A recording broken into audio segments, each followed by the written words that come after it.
ఆ పదాన్ని ఆధారం చేసుకొని నేను ఓ చిన్న వాక్యం మీకు బోధిస్తాను. ఏంటంటే గ్రంథస్థం. చెప్పడం సార్, గ్రంథస్థం అంటే ఏంటంటే బైబిల్లో ఉన్నటువంటి అధ్యాయంగా చదువుకుంటూ, దానికి ఇంకేం కలపద్దు, అధ్యాయంగా చదువుకుంటూ దాంట్లోంచి నేర్చుకోగలిగే పాఠం ఏంటి. ఎందుకంటే బైబిల్ మనకి ఎవరు రాసిచ్చారు? పరిశుద్ధాత్ముడు రాసిచ్చారు. పరిశుద్ధాత్ముడు మనకి బైబిల్ రాసిచ్చినప్పుడు ఆ బైబిల్లో ప్రతి అధ్యాయంలో కూడా దేవుడు మనకి పాఠాలు నేర్పిస్తారు. చాలామంది ఏమనుకుంటారంటే బైబిల్ని అర్థం చేసుకోవాలంటే బాగా జ్ఞానం కావాలి, లేకపోతే బైబిల్ కాలేజ్కి వెళ్ళాలి, ఇట్లా ఏదో ఆలోచిస్తూ ఉంటారు. అట్లా వెళ్తాం తప్పేం లేదు, నేను కూడా బైబిల్ కాలేజ్కి వెళ్ళాను. కానీ బైబిల్ని అర్థం చేసుకోవడానికి అంత చేయక్కర్లా.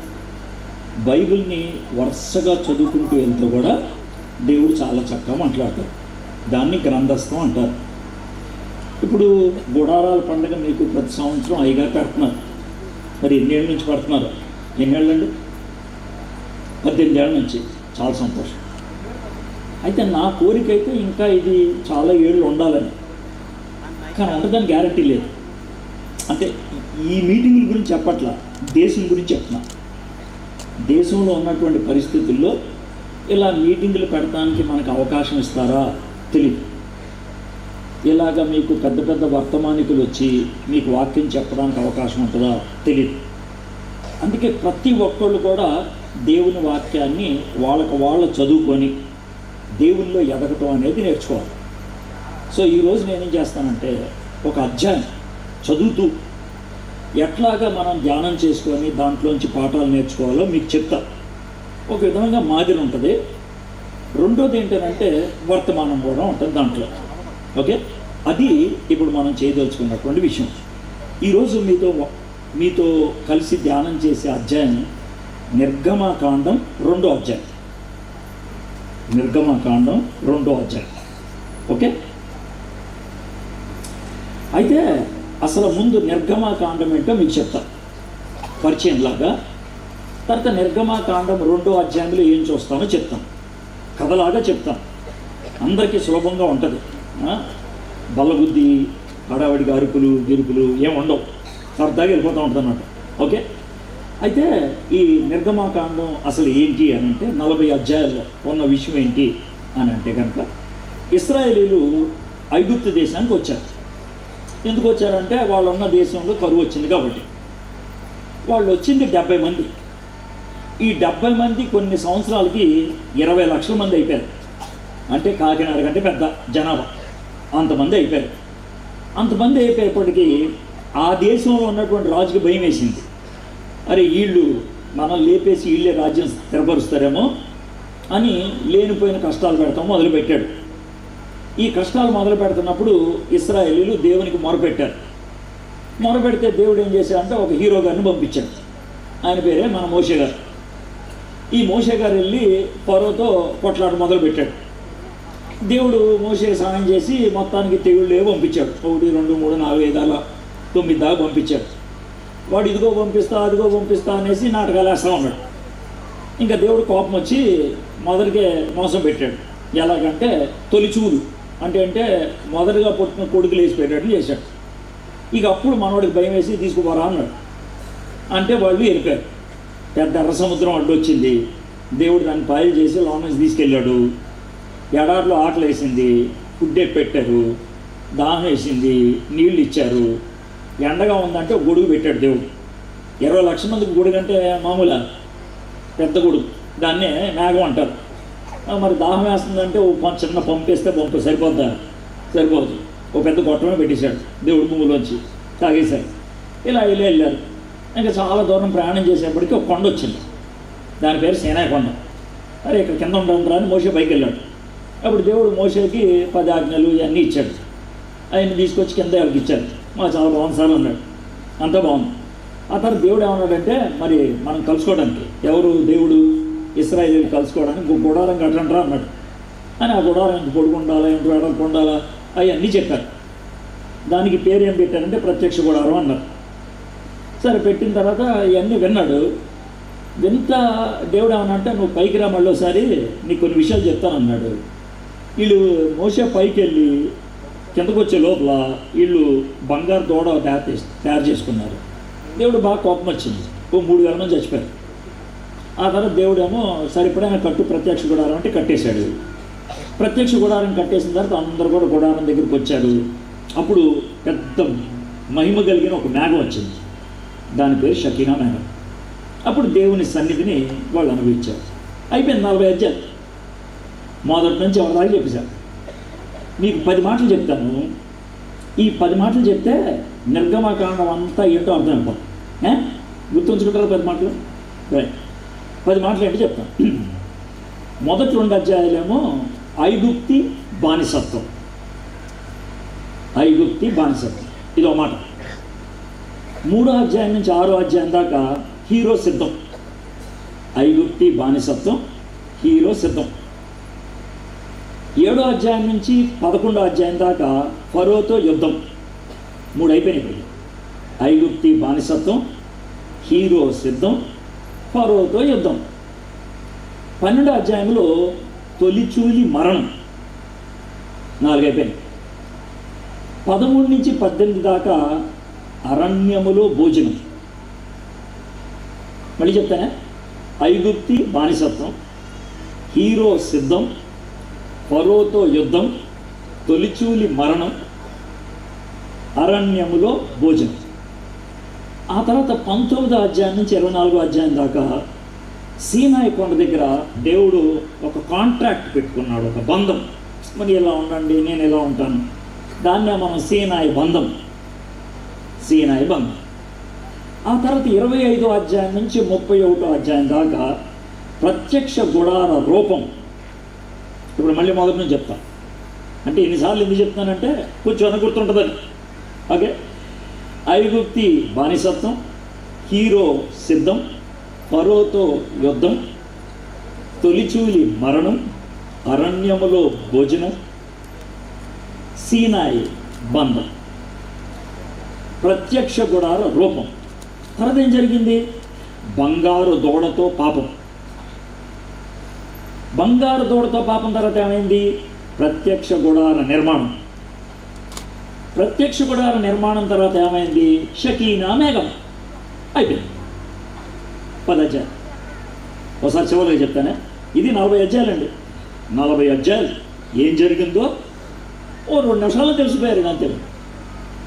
ఐగుప్తి బానిసత్వం, హీరో సిద్ధం, ఫరోతో యుద్ధం, తొలిచూలి మరణం, అరణ్యములో భోజనం, సీనాయి బంధం, ప్రత్యక్ష గుడార రూపం, బంగారు దూడతో పాపం, ప్రత్యక్ష గుడార నిర్మాణం, షకీనా మేఘం. అయిపోయింది. మరి ఎలా చెప్తారు సార్ ఇది అని అంటే, చాలాసార్లు చదవాలి. 5-6 సార్లు మొదటి నుంచి చివరి దాకా అలా చదువుకుంటూ వెళ్ళిపోవాలి. అర్థమైనా అర్థం పోకపోయినా అలా చదువుకుంటూ వెళ్ళిపోతే ఈ 40 అధ్యాయాల్లో ఉన్న స్టోరీ ఇది, విషయం ఇది అని చక్కగా అర్థమైపోద్ది అనమాట. అలా అర్థం చేసుకున్నాక ఒక్కొక్క అధ్యాయాన్ని చదువుకుంటూ వెళ్ళిపోవాలి. ఎంత బాగుంటుందో. ఇప్పుడు మొదటి అధ్యాయంలో ఏముందో చెప్తాను. మనం ధ్యానం చేసేది 2వ అధ్యాయం. ఎందుకంటే మీకు మధ్యలో చెప్తే కొంచెం కష్టంగా ఉంటుంది, ఏం జరిగింది ముందు అనేసి. అందుకని మొత్తం అంతా చెప్పేసా. మొదటి అధ్యాయంలో ఏముంటుందో కూడా చెప్తాను. మొదటి అధ్యాయం ఎలా ఉంటుందంటే, రైలు బండిలో 2 పెట్టిలాగా ఉంటుంది. అదేంటి సార్ రైలు బండిలో 2 పెట్టి అంటే? రైలు బండిలో ఒక ఇంజిన్ ఉంటుంది కదా, దాని తర్వాత 2-3 పెట్లు ఉంటాయి కదా. ఆ పెట్టికి ఈ పెట్టికి లింక్ ఉంటుంది కదా, అంతే. ఆదికాండం నిర్గమాకాండానికి లింక్. ఆదికాండం 46వ అధ్యాయంలో దేవుడు ఐగుప్తు దేశానికి యాకోబుని తీసుకొచ్చాడు. కానీ ఒక్కడే రాలా, 70 మంది వచ్చారు. 46వ అధ్యాయం 8వ వచనంలో ఉంటుంది. అదే మాట నిర్గమాకాండం మొదటి అధ్యాయం మొదటి 3 వచనాల్లో ఉంటుంది. యాకోబు 70 మందిని తీసుకొని ఐగుప్తునకు వచ్చాను అని. కాబట్టి ఆదికాండంలో ఏముందో అదే ఉంటుంది ఇక్కడ కూడా. ఆదికాండం చివరికి వచ్చేప్పటికి యోసేపు చచ్చిపోయాడు. ఆయన 110 ఏళ్ళు. నిర్గమాకాండంలో అదే ఉంటుంది, యోసేపు చచ్చిపోయాడు. కాబట్టి అక్కడే ఉంది, ఇక్కడ కూడా అంతే. కాబట్టి ఇది రైలు పెట్టులో 2 పెట్టలాంటిది. అయితే 7వ వచనం తేడా ఏంటనంటే, ఈ విధంగా వచ్చి 70 మంది చచ్చిపోయిన తర్వాత వాళ్ళ పిల్లలయ్యారు, వాళ్ళ పిల్లలయ్యారు, వాళ్ళ పిల్లలయ్యారు. 300 సంవత్సరాలకి 70 మంది అల్లా 20 లక్షల మంది అయిపోయారు. ఇది 7వ వచనం. కాబట్టి మొదటి 7 వచనాల్లో దేవుడు చక్కగా సానుకూల పరిస్థితుల్లో విస్తరింపచేశాడు. అన్ని పరిస్థితులు బాగుంచి ఇశ్రాయేలీయులు బాగా అభివృద్ధి చెందేటట్లు చేశాడు. గుర్తుపెట్టుకోండి, దేవుని బిడ్డలు సుఖంగా ఉంటే దేవుడికి ఆనందమే. కానీ ఎవడ కోపం? సాతాను గారు. ఆడు ఎవడో ఒకటి కొల్లాడతాడు, ఎవడో ఒకటి గెలుపుతాడు. ఇప్పుడు జరిగింది అది. ఎప్పుడైతే ఇశ్రాయేలీయులు బాగా విస్తరిస్తూ ఉంటే ఒక కొత్త ఫరో వచ్చాడు, వాడికి చిర్రెత్తింది. వీళ్ళు ఎవరురా అంటే ఎవడో చెప్పుండి ఉంటాడు, సార్ యోసేపు గారు ఉన్నారంటే. ఆడెవడాడే సార్? అదేంటి సార్, ఆయన చాలా మంచోడు సార్. నాకు గుర్తులేదురా ఎవడో తెలియదు సార్. వీళ్ళు మంచోడు కదా రా, వీళ్ళు చాలా ఎక్కువైపోయారు, వీళ్ళు లేపిసారు మనం అనేసి. సార్ లేపేయాలంటే ఎలా సార్, 2 లక్షల మంది ఉన్నారు. అది ఒక పని చెప్తాను చూడరా, రే మీరేం చేస్తారంటే వీళ్ళకి పిల్లలు పట్టుకొని చేయాలరా. పిల్లలు పట్టుకొని చేయాలంటే ఎలా నీకు తెలియదురా, నేను చెప్తాను చూడు. ఏం చేస్తారంటే మీరు మగవాళ్ళందరినీ తీసుకెళ్ళి ఊరు బయట తీసుకెళ్ళి అక్కడ మనకి గోడౌన్లు కట్టించేయండి రా. వీళ్ళు భార్యలకు దూరం అయిపోయారనుకో పిల్లలు పుట్టరు కదా అనేసి దూరంగా తీసుకెళ్ళి గోడౌన్లు కట్టించడం మొదలుపెట్టాడు. వాళ్ళు భార్యలకు దూరం అయితే పిల్లలు పుట్టరు, ఇంటికి దూరం అయితే పిల్లలకి సరిగ్గా ఫుడ్ ఉండదు. వాళ్ళంతా గొర్రెలు కాసుకునే వాళ్ళు వచ్చిన దాకా ప్రతికూల పరిస్థితుల్లో కూడా అభివృద్ధి చెందారు. 2 భాగాలు అయిపోయింది. ఈ ఫరోకి ఇలా కాదనేసి ఫరో విపరీతంగా తెలియగలవాడండి. ఏం చేశాడంటే మనవాళ్ళతోనే లేపేద్దాం అనుకున్నాడు. అంటే సేమ్ పార్టీతో లేపేద్దాం. ఇప్పుడు ఎలా ఉంటుందంటే ఈ ఎలక్షన్లో ఎలా ఉంటుందంటే, ఇప్పుడు ఈ ఏరియాలో ఎలక్షన్లో ఒక రాజును నుంచోబెట్టాడు అనుకోండి ఓ పార్టీ వాడు, రెండో పార్టీ కూడా రాజును నుంచోబెడతాడు. ఒకడు కాపు నుంచోబెట్టాడు అనుకో, రెండో పార్టీ వాడు కాపునే నుంచోబెడతాడు. ఎందుకంటే అప్పుడే మనకి గట్టిగా ఉండదు. ఈ ఫరో కూడా అలాగే చేశాడు. ఏం చేశాడంటే 2 పిలిచాడు, 2 అమ్మాయిలు. ఒక అమ్మాయి పేరు సిపోరా, ఇంకో అమ్మాయి పేరు పోయా. పిలిచి, అమ్మ మీరు మంత్రస్నానులు కదా? అవునండి. అయితే ఒక పని చేయండి అమ్మ, మీరు మంత్రస్నానులుగా ఈ హిబ్రీల దగ్గరికి వెళ్తారు కదా, ఆడవాళ్ళ దగ్గరికి. వాళ్ళ కాన్పు అవుతున్నప్పుడు లోన్ నుంచి బయటకు వచ్చేది బాబు అనుకో, ఇప్పుడు ముక్కుతో ఉంటుంది కదా బాబు అని అలా ఏడుస్తున్నవాడు కసక్క నేను పిసికి చంపేశానమ్మా. మీరు పిల్లవాడిని చంపినవాడికల్లా ఇంత డబ్బులు ఇస్తాను అని పెట్టారు. కానీ వాళ్ళిద్దరు లేదా, వాళ్ళు ఫరోకి భయపడలా, ఏదోదే దేవుడికి భయపడ్డారు. వాళ్ళు భయపడి వీళ్ళు చంపడం మానేస్తే ఫరోకి చివరికి అర్థమైంది, అమ్మా వీళ్ళు డ్రామా వేస్తున్నారా, కుదరదు అనేసి కొత్త రూల్ ఒకటి పెట్టాడు. మన నైలు దేవత ఒక కోరిక కోరింది. ఏంటా కోరిక అంటే, హిబ్రీ మగపిల్లల్ని పుట్టిన వాళ్ళని పుట్టినట్లుగా ఆమెకి బలిమ్మని అడిగింది అని అంటే ఊరోళ్ళంతా కూడా ఏకమైపోయారు. ఎక్కడైనా హిబ్రీలకి అబ్బాయి పుడితే ఆయన తీసుకెళ్ళి నైల్లో పడేసేదాకా ఊరికినేవాడు కాదు. ఇది జరిగింది. అంటే ఈ విధంగా వాళ్ళ యొక్క ఎదుగుదల ఆపేద్దామని ప్రయత్నం చేశారు. మొదటి 7 వచనాలు సానుకూల పరిస్థితుల్లో ఎదిగారు. 8వ వచనం నుంచి 14వ వచనం ప్రతికూల పరిస్థితుల్లో ఎదిగారు. 15 నుంచి 22 దేవునికి సమర్పించడం బట్టి ఎదిగారు. 2 ఆడవాళ్ళు దేవునికి సమర్పించుకున్నారు, అందుకని వాళ్ళు ఎదిగారు. అయిపోయింది కదండి, మొదటి అధ్యాయం అయిపోయింది. చూసినా ఎంత బాగుందా?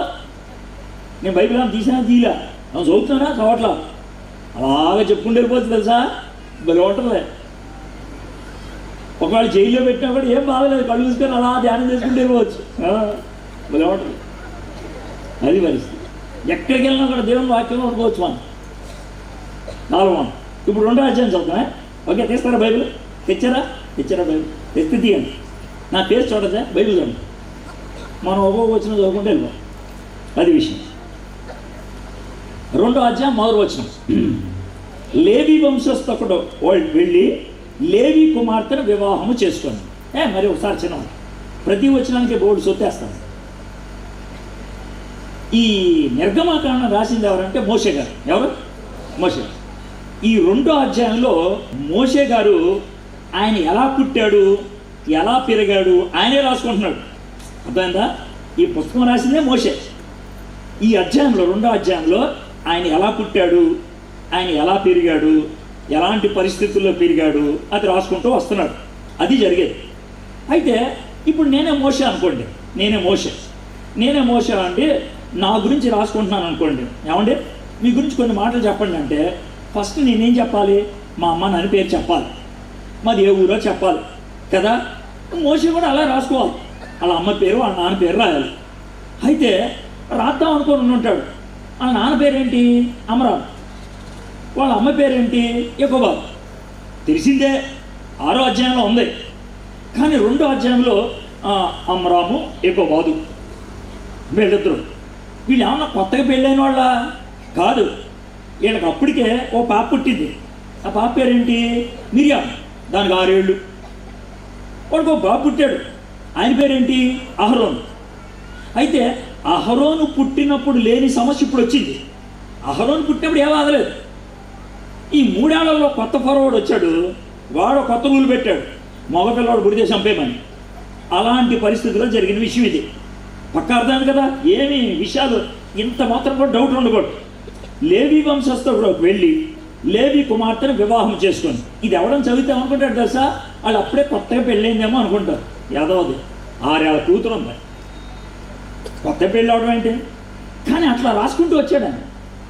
రాసుకుంటూ వచ్చి వాళ్ళ అమ్మ పేరు కానీ వాళ్ళ నాన్న పేరు కానీ రాయలేదు.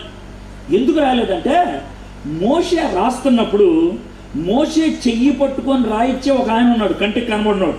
ఆయన పేరేంటి తెలుసా? పరిశుద్ధాత్ముడు. ఈ పరిశుద్ధాత్ముడు మోషే రాస్తున్నప్పుడు వాళ్ళ నాన్న పేరు అమరాం, వాళ్ళ అమ్మ పేరు యెహోవా అని ఆలోచిస్తాం. మోషే ఏంటండి వద్దు, పేరు వద్దు. అదేంటి మా నాన్న పేరు వద్దు అంటే ఏంటి? వద్దయా, ఇప్పుడు మా అమ్మ పేరు వస్తా, కుదరదు, వద్దు. అదేంటి మా అమ్మ నాన్న పేరు రాయద్దంటే ఏంటి? చెప్తున్నాను నేను జాగ్రత్తగా. మీ అమ్మ పేరు కాదు, మీ నాన్న పేరు కానీ ఈ అధ్యాయంలో నీ పేరు తప్పించి ఇంకోటి పేరు ఉండడానికి వీల్లేదు. అదేంటిది? ఎందుకనంటే నువ్వు హీరోవి. దేవుడు నిన్ను తప్పించి ఇంకెవరిని చూపించదలుచుకోవట్లేదు. ఇప్పుడు గోల్డ్ పేర్లు చెప్తే అందరూ ప్రజలకు అందరూ అయిపోతారు. ఎవడేంటో అర్థం కాదు. అందుకు నువ్వు ఒక్కడే ఉన్నావు స్టేజ్ మీద, ఎవడంటానికి వీలేదు. పాస్టర్ గారు ఏంటో మొత్తం అందరూ దింపేశారు. మొత్తానికి అది అమరామ యెహోవా స్టేజ్ వచ్చినట్టుంది, ఆయన కూడా దింపేశారు.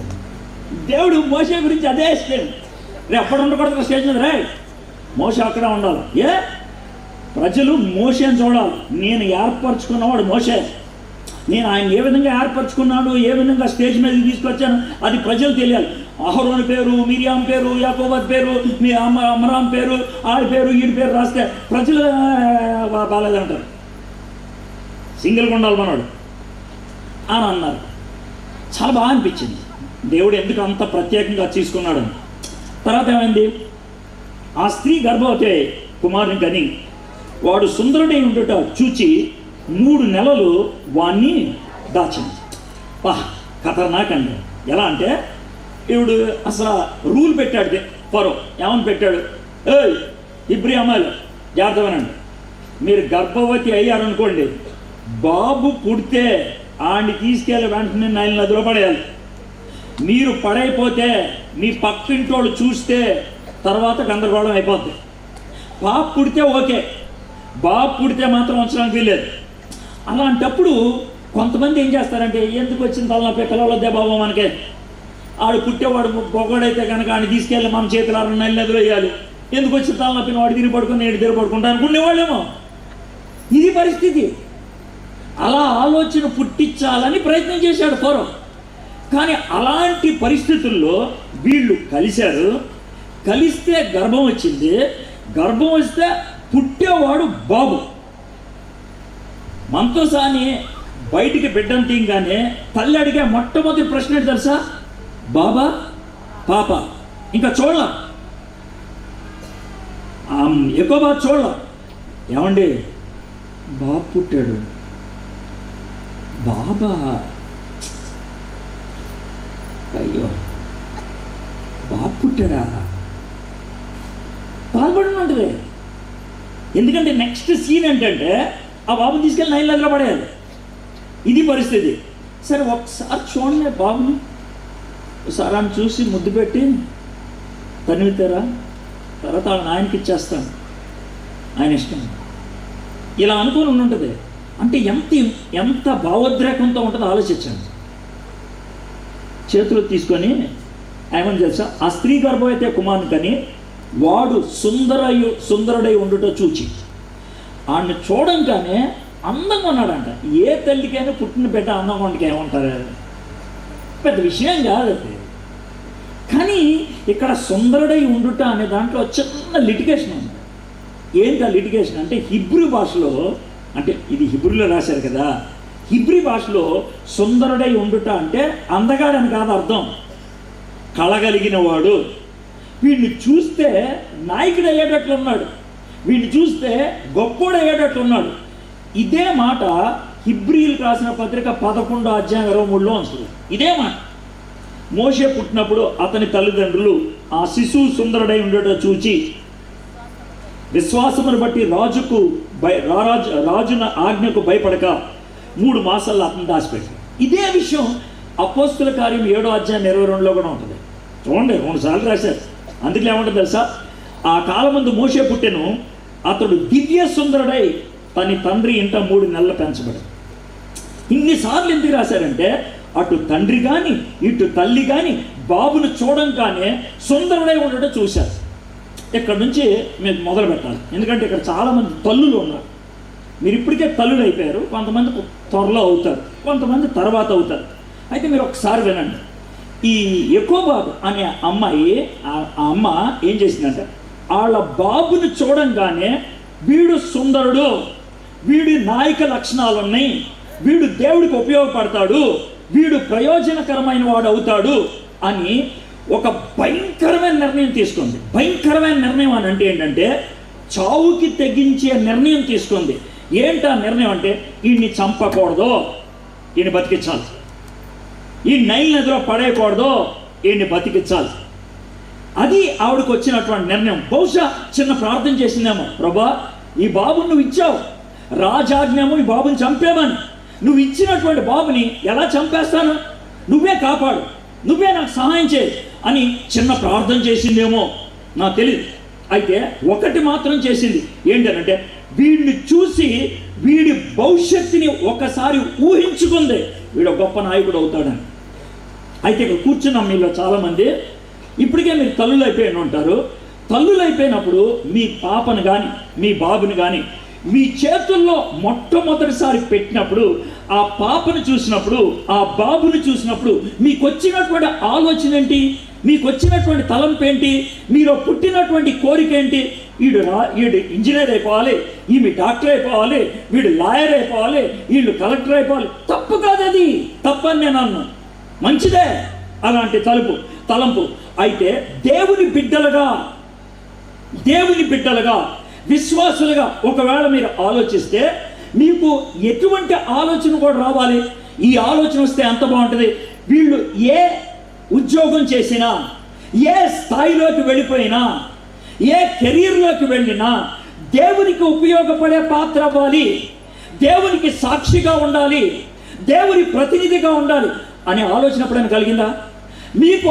ఆ టైంలో ఆ ఆలోచన రాకపోతే, ఆ టైంలో మీ పిల్లల కోసం ప్రార్థన చేయకపోతే, ఒకవేళ ఈ లోకంలో బతకొచ్చేమో.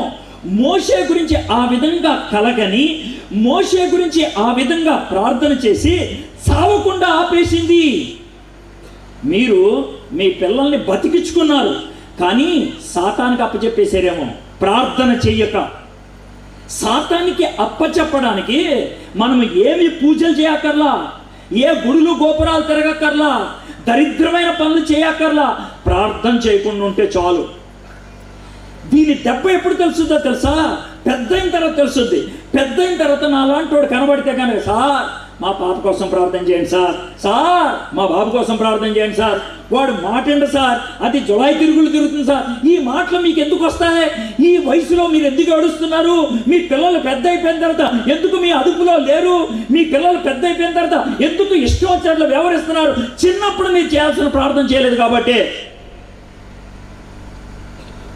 యెకోబాదు ప్రార్థన చేసింది, యెకోబాదు అడిగింది, ఇలాంటి వ్యక్తే మనం సమూయేలు తల్లిని కూడా చూడగలుగుతాం. ఆమె ఏం చేసింది? చిన్నప్పుడు ప్రార్థన చేసింది, పుట్టక ముందు ప్రార్థన చేసింది, పుట్టిన తర్వాత ప్రార్థన చేసింది.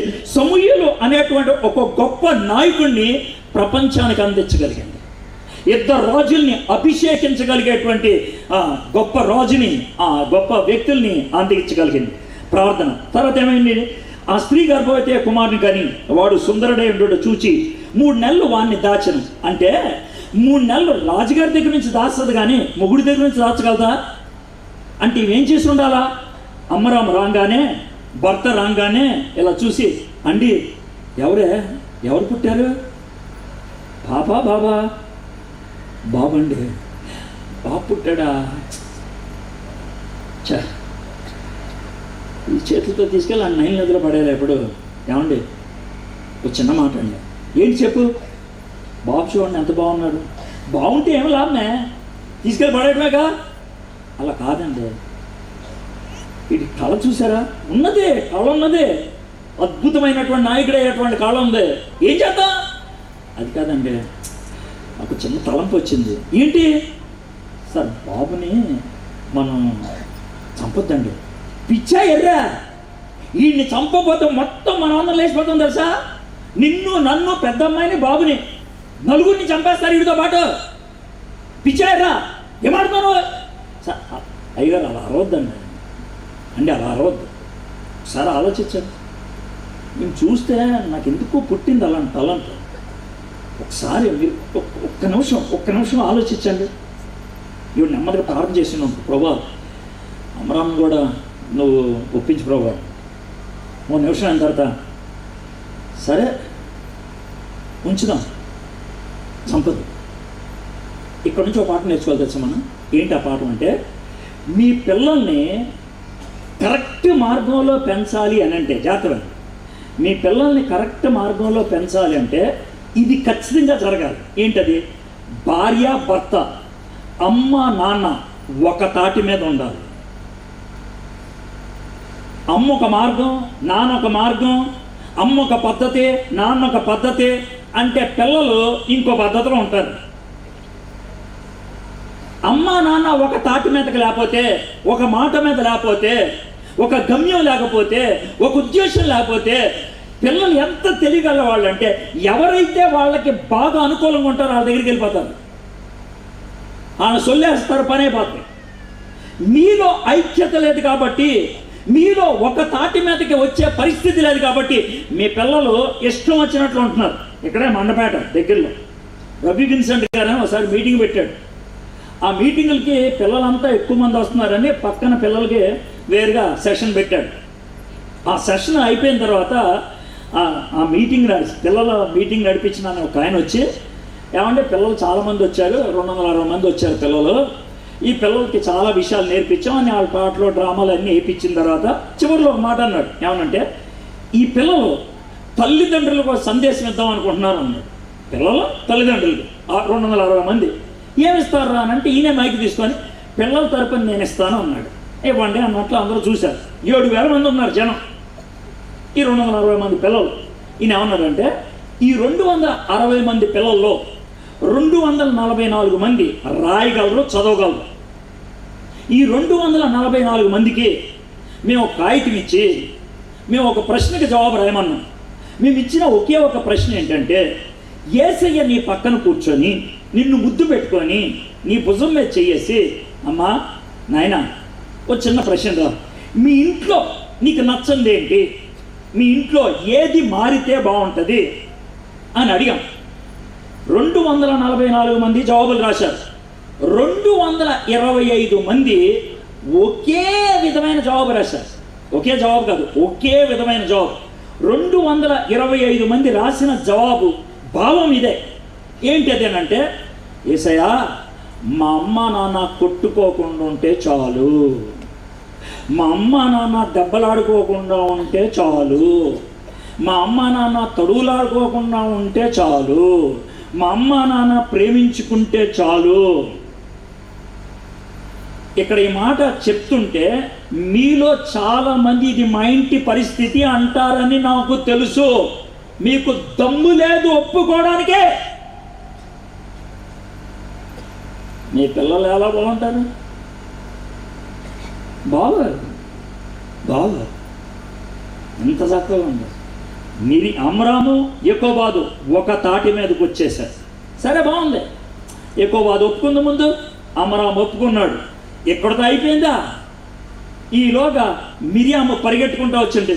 మమ్మీ, చెల్లి పుట్టిందా? లేదమ్మా, తమ్ముడు పుట్టాడు. తమ్ముడా? మమ్మీ, మొన్నే వాళ్ళ ఇంటోళ్ళు బాబు ఎంత చక్కగా ఉన్నాడు తెలుసా, అంత దూరం చూశాను మమ్మీ. డాడీ వెళ్ళి అలా నైల్ నదిలో పెడితే లపక్కని మింగేసింది మమ్మీ, ముసలొచ్చి. ఇప్పుడు తమ్ముడు కూడా అంతేనా మమ్మీ? అయ్యో, తమ్ముడు పుట్టాడా? ఈలోగా ఆహారాన్ని పరిగెట్టుకుంటూ వచ్చాడు. అక్క, ఎవరు పుట్టారు? చెల్లా? కాదురా, తమ్ముడా అంట. వీళ్ళిద్దరూ బెక్క మొహం పెడితే, అమ్మ మిరియాం ఎట్రా? డాడీ చెప్పండి. అరే ఆహారం ఎట్రారా? చెప్పండి డాడీ. చేతులు కట్టుకోండి. చెప్పండి డాడీ. మరే నీకు తమ్ముడు పుట్టాడు కదా? అవును డాడీ. చెల్లి పుడితే బాగుంటుంది. కరెక్టే లేదా? దేవుడిచ్చాడు కదా. డాడీ, మరి దేవుడిస్తే దేవుడు తమ్ముడిని నైల్ నదిలో వేసేస్తుంటే ఎట్లాగా కదా? అందుకే ఒక చిన్న ప్లాన్ వేసాం. ఏంటది? తమ్ముడు సంపం. అవునా? అదే ఎగస్ట్రాలు వద్దు, అదే వద్దు. దాంట్లో యథాశ లేకుండా సైలెంట్గా ఉన్నాను. ఎవరి దగ్గరికి వెళ్ళిపోయి మా తమ్ముడు పుట్టాడు అనొద్దు, అర్థమైందా? అయితే చెల్లి పుట్టా అబద్ధం ఆడొద్దు. మరి ఏం చేయాలి? ఎగస్ట్రా లేకుండా సైలెంట్గా ఉన్నాను అంతే. సర్దాడు, ఎగస్ట్రా లేకుండా ఉంటానే. సరే, తమ్ముడిని పెంచడం అంటే టోటల్ ఫ్యామిలీ ఉండాలి. అందుకే పెద్ద పిల్లల మీద జాగ్రత్తగా క్రమశిక్షణ నేర్పిస్తే కింద సెట్ అయిపోతారు. మనం పెద్దవాళ్ళనే జొలాగా పెంచుతాం, పెద్దవాళ్ళు ఎవరు సెట్ అవుతారు కదా? ఇది నేను చెప్పే కథ వల్లిచ్చినట్లుందా? ఇలాగ ఉండొచ్చు అనుకుంటున్నారా? ఇంతే. సరే, అయిపోయింది. ఇప్పుడు చూద్దాం తర్వాత 3వ వచనం. తర్వాత ఆమె వాణ్ణి దాచలేక వాని కొరకు ఒక జమ్ము పెట్టి తీసుకొని దాటికి జగటమన్నును కీలును పూసి అందులో ఆ పిల్లవాడిని పెట్టి ఏటు ఒడ్డిన జమ్ములో దానిని ఉంచగా 2.5 నెలలు అయిపోయింది. వీడు కొంచెం గట్టి ఏడుస్తున్నాడు. స్నానం చేస్తుంటే పాలు దొరకి ఏడుస్తున్నాడు. ఈడు ఏడిచినప్పుడల్లా టెన్షన్, పక్కింటి వాళ్ళకి కనబడుతుందేమో అని. ఈ టెన్షన్లో బాబోయ్ ఈడు ఏడుస్తున్నాడు, బాబు నీకు దండ పెడతాడు, యాభై బాబు, ఇట్లా ఉంటుంది టెన్షన్. ఇక 3వ నెలలు వచ్చేప్పటికి అహరోను, చూడే ఏడుస్తున్నాడు వీడు, పక్కింటి వాడికి తెలిస్తే మన పరిస్థితి ఏంటే, ఐగుప్తులకు తెలిస్తే మన పరిస్థితి ఏంటి, ఫరో సైనికులు తెలిస్తే మన పరిస్థితి ఏంటి, మొత్తం అందరినీ లేపేస్తారు తెలుసా, ఎంత కష్టమో తెలుసా అంటే వీడు నైల్ నదిలో వేసేద్దాం. మరి అదే పని అప్పుడు చేస్తే పోయేది కదా, అదే చేస్తే అప్పుడు పోయేది కదా. ఇప్పుడు 3 నెలలు అన్ని రోజు చూసి ఇప్పుడు నైల్ నదిలో పడేస్తే నా గుండె ఒప్పుకుంటుంది అనుకున్నా. తెలుసండి, నాకు తెలుసు. మరి ఏం చేసావు? నేను కొంచెం బాగా ఆలోచించానండి. ఏమన్నా మళ్ళీ ఎవరో ప్లాన్ వచ్చిందండి అన్ని డైరెక్ట్గా పడేయకుండా జమ్ము పెట్టులో వేసి పడేద్దాం. అబ్బో, జమ్ము పెట్టులో నీళ్ళు ఎంతసేపు వస్తాయి వానికే? అవునండి, వచ్చేస్తాయండి. మరి ఏం చేద్దాం అనుకున్నా? బయట కీలు పూసావు, కీలు పూస్తే మొసలు రాకుండా ఉంటుందా? అందుకేనండి ఆ కీలు పూసిన దాన్ని జగడమన్నేస్తా. జగడమన్నేస్తే ఏమవుద్ది అంటే, జగటమన్నంట మొసలికి ఇష్టం ఉండదు అంటండి. జగటమన్న ఉన్నంతసేపు మొసలు రాదంట. ఆహా, సరిగానే జగటమన్న ఎంతసేపు ఉంటుందా? ఉంటుందండి 1 గంట 2 గంటలు. అంటే నువ్వు ఇంత తంటాలు పడేది అంటే 2 గంటలు బతికించడానికి, అంతేనా? ఏమండి, ఈ 2 గంటలు దేవుడు ఏదో చేస్తాడండి. ఆహా, అంత విశ్వాసమా? ఏమోనండి, మనం చేయగలిగేది మనం చేద్దాం, మనం చేయలేదు దేవుడి మీద వేసేద్దాం. మన ప్రయత్నం మందే, మనం చేయలేనిది దేవుడు చూసుకుంటాడండి. సర్లే కానీ బొట్ట గట్ట చేసావుగా. కానీ ఇది అమ్మగారు చేసే పని, నాన్నగారు చేసే పని. ఇక చివరికి ఏటోటికి వెళ్ళింది. చూద్దాం, 4వ వచనం. వానికేమీ సంభవించినో తెలుసుకున్నట్టు వాని అక్క దూరముగా నిలిచి ఉండేది. అక్క ఎవరో? ఎంత వయసు? 6 అంటే ఎన్నో క్లాసు? 1 కానీ 2 కానీ. ఇప్పుడు జాగ్రత్తగానండి, ఇక్కడ చాలామంది చిన్నపిల్లలు ఉన్నారు, చిన్నపిల్లల తల్లిదండ్రులు కూడా ఉన్నారు. అందరికి బుల్లెట్ దిగిపోతుంది ఇక్కడ యాదవ్. ఈ పాప ఎంత 6 ఏళ్ళు అంటే 1వ క్లాస్ అమ్మాయి. ఆ అమ్మాయిని నుంచోబెట్టింది అక్కడ. అమ్మా నువ్వు అక్కడ నుంచో, నేను చెప్పినట్లే చెయ్యి. ఓకే మమ్మీ నుంచుంటా. తమ్ముడు చూడ బొట్లో ఉంటాడు. నుంచోబెట్టింది. ఏం ప్రాక్టీస్ చేసిందో ఏం చెప్పిందో తెలియదు, మొత్తం నుంచుంది. ఇక్కడ దాకైతే అమ్మ చేసిందండి.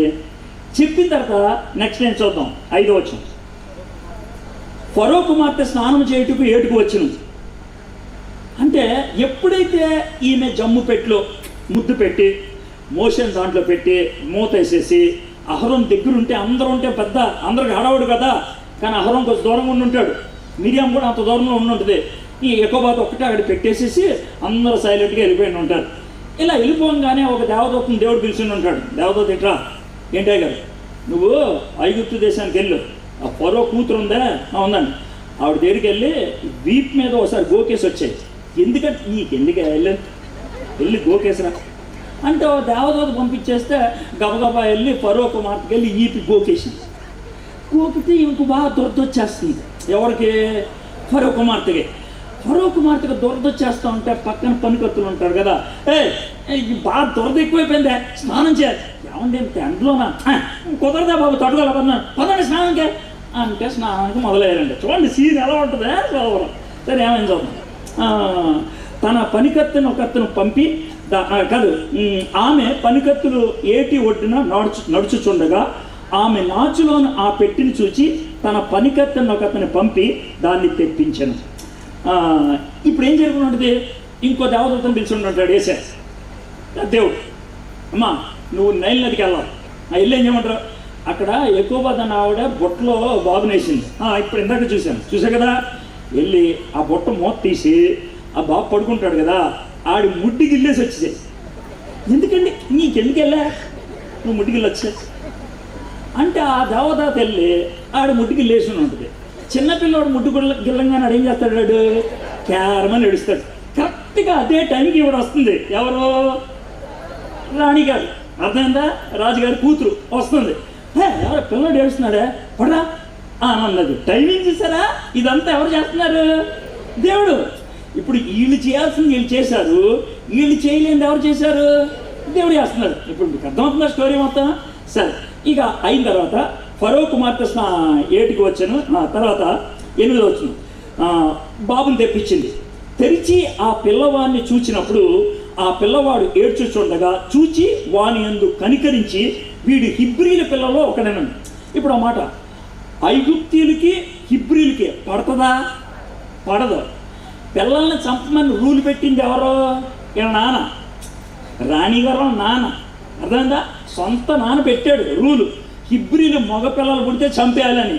ఇక్కడ హిబ్రీ మగపిల్లోడు, ఆడి చిన్నపిల్లోడు కాడు, పుట్టినోడు కాదు, కొంచెం పెరిగినోడు. వెంటనే కోపం రావాలి. మా నాన్న రూలు పెడితే వీడు ఇంతకాలం పెంచాడు, వీడు పెద్దోడు అయిపోయాడు అని అన్నాడు. కానీ ఇంకేమైంది తెలుసా?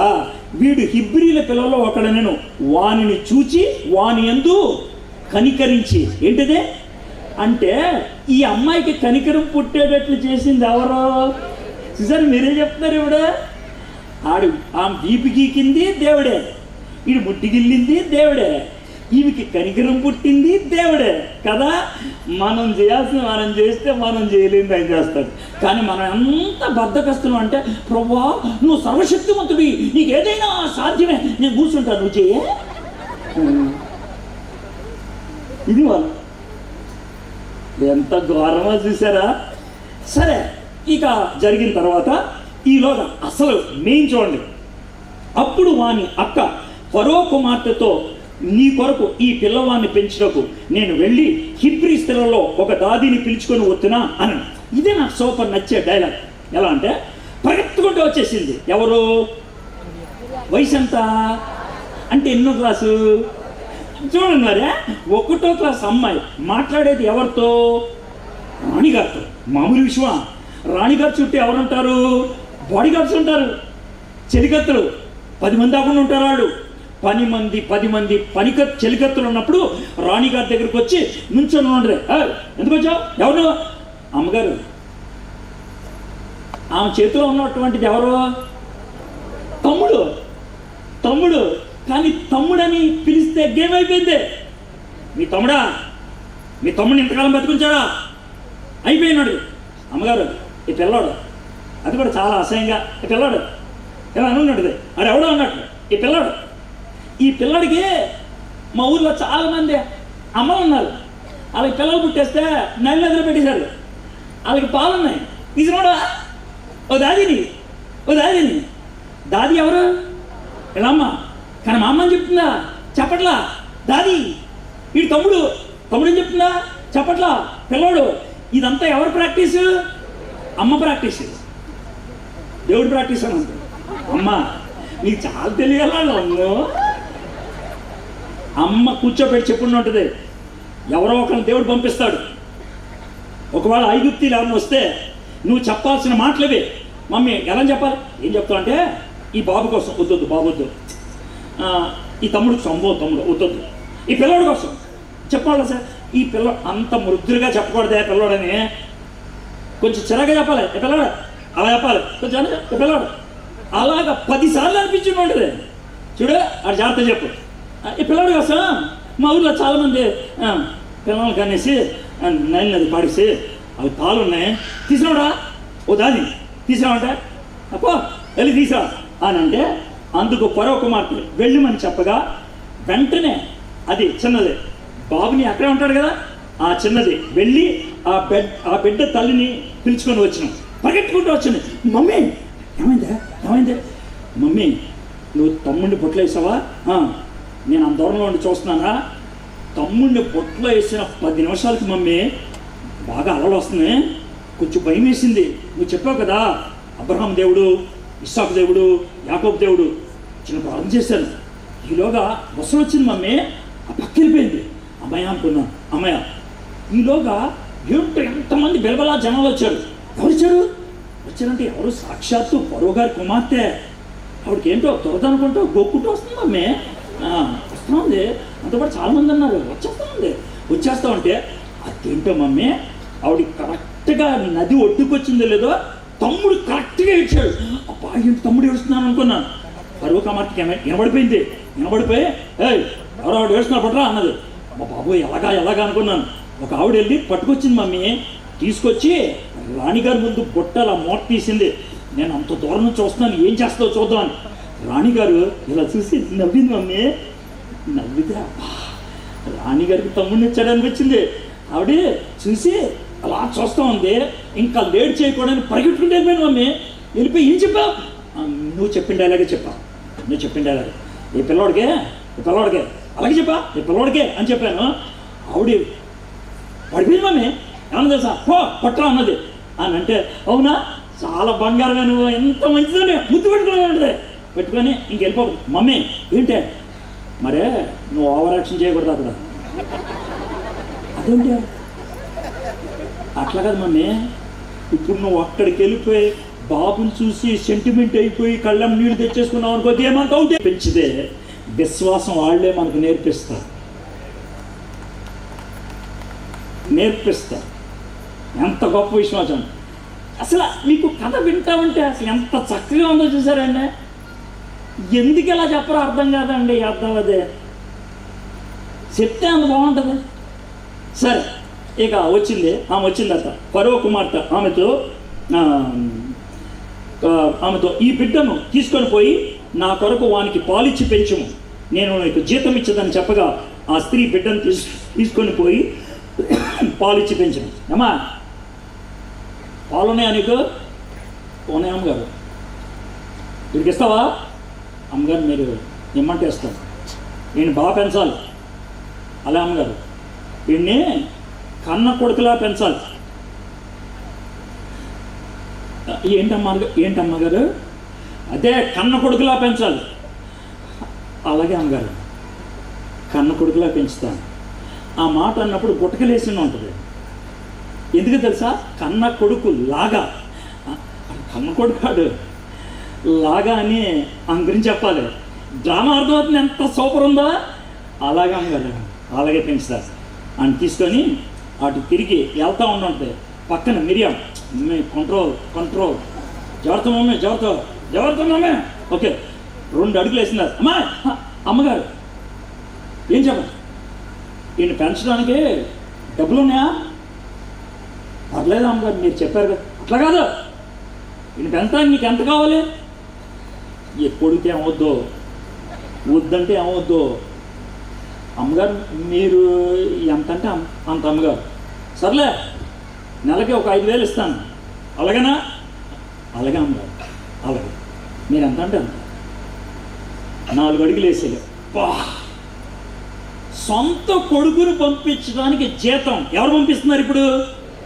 దేవుడు. ఇప్పుడు మీకు అర్థమైందా సీన్? దేవుడి కోసం నీ బిడ్డల్ని పెంచాలంటే, దేవుడి కోసం నీ బిడ్డల్ని పెంచే ప్రక్రియలో ఉంటే, దేవుడి కోసం పెంచాలనేటువంటి ప్రార్థనలో ఉంటే, బిడ్డల్ని పెంచడానికి కావాల్సినటువంటి డబ్బు కానీ ఏదైనా సరే ఎవరిస్తారు? మీరు చాలామంది దుబాయ్ ఎందుకు వెళ్తున్నారు? అదే విషయం.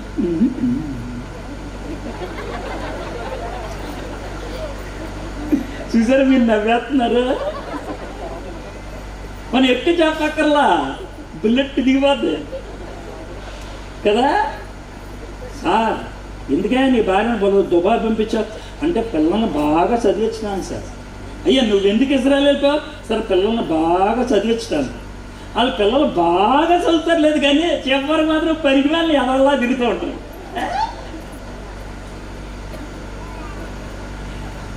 ఇండియాలో ఉంటే కనుక పనికొస్తారులే తెలియదు, కానీ బయట దేశాల్లో అమ్మా నాన్నలు పనిచేస్తూ ఉంటే ఇండియాలో రిచ్ ఎదవలు ఉంటారు. రిచ్ ఎదవలు ఆడు బుల్లెట్ తప్పించి ఇంకేం నడపడం. అది విషయం. వాడి పెద్ద బండి ఉండాలా, వాడి పొద్దున్న వేసుకున్న ప్యాంట్ సాయంత్రం ఉండదు. ఏనంటే అమ్మ ఒక చాట, నాన్న ఒక చాట, ఈడొక చాట. ఏమంటుంది బతుకు వేద్దాం అదే. అదండి మన పరిస్థితి. కానీ మోషేని పెంచడానికి దేవుడు డబ్బులు ఇచ్చాడు, జీతం ఇచ్చాడు. నేను అనుకుంటాను ఓ 2-3 సంవత్సరాలు అప్పటికి మిరియామేమో 9 ఏళ్ళు, అహరోనేమో 6 ఏళ్ళు, మోషే ఏమో 3 ఏళ్ళు. ఈ గుండు పెక్కలా గుండు ఉంటాడు. ఎవరో మోషే. ఎందుకనంటే వీడికి చిన్నప్పటి నుంచి పాలు, పెరుగు, గుడ్లు, నెయ్యి అన్నీ ఉండేవి. జీతం ఉండగా ఇలాగలేదు. కష్టపడ్డారుగా. పెద్దవాళ్ళిద్దరికి అంత లేదు శక్తివంతమైన ఆహారం వీడికి. పైగా 2 నెలలకు ఒకసారి ఫరో కుమార్తె పంపించినోడే. మా బావ ఎలా ఉన్నాడు? అమ్మ బాగానే ఉన్నాడమ్మా. ఇది పరిస్థితి. ఇలాగ మోషే 10 ఏళ్ళ దాకా పెరిగాడండి ఇంట్లో వాళ్ళమ్మ దగ్గర. ఎప్పటిదాకా? 10 ఏళ్ళు. సార్ మీకు తెలుసా అంటే నాకు తెలియదు. 10 ఏళ్ళు అనుకుంటున్నా. 10 ఎందుకు అనుకోవాలి? 9 ఏళ్ళు అనుకో. 9 అనుకోవాలి. 11 అనుకో. సార్ 9, 10, 11 ఎందుకు అనుకున్నా? అప్పటికి ఆడు ప్యాంట్ వేసుకోవడం వాడికి వస్తుంది, ఆడు షర్ట్ వేసుకోవడం వాడికి వస్తుంది, ఆడికి స్నానం చేయటం వాడికి వస్తుంది. ఆడి పనులు ఆడు చేసుకుంటే అప్పుడు ఫరో దగ్గర పంపిస్తే ఒక అర్థం ఉంటుంది.